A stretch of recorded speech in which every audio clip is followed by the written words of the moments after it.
standing on Government Street on the south side, just to the east of Ann Street. Behind me in the 1830s was constructed a beautiful mansion by Audley Gazzam. Mr. Gazzam was a transplant from Pittsburgh, Pennsylvania in the 1820s. He came south to make his fortune, and he made a fortune.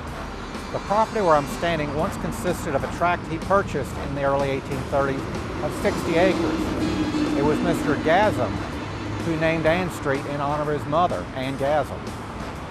Mr. Gazzam also was on the board of a bank and was in the midst of operating a railroad in the 1830s when he built this house. Mr. Gazzam, though, lost a good bit of his money in the 1837 panic. He signed over a lot of his real estate holdings to his brother Charles, and he skipped town. Charles moved into this house, and Charles and his heirs would live in the house until the 1920s. His heirs sold the house at that point to the Benevolent Home for Ladies, which was a charitable organization which had begun in the 1830s to look out for widows of victims of yellow fever epidemics.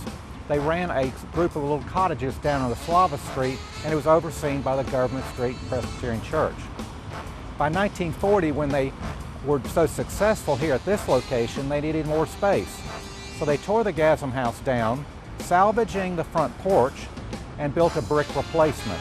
That building is still here. It's been enlarged over the years, well into the 1970s and 80s, and now is the home of Murray House, or assisted living facility.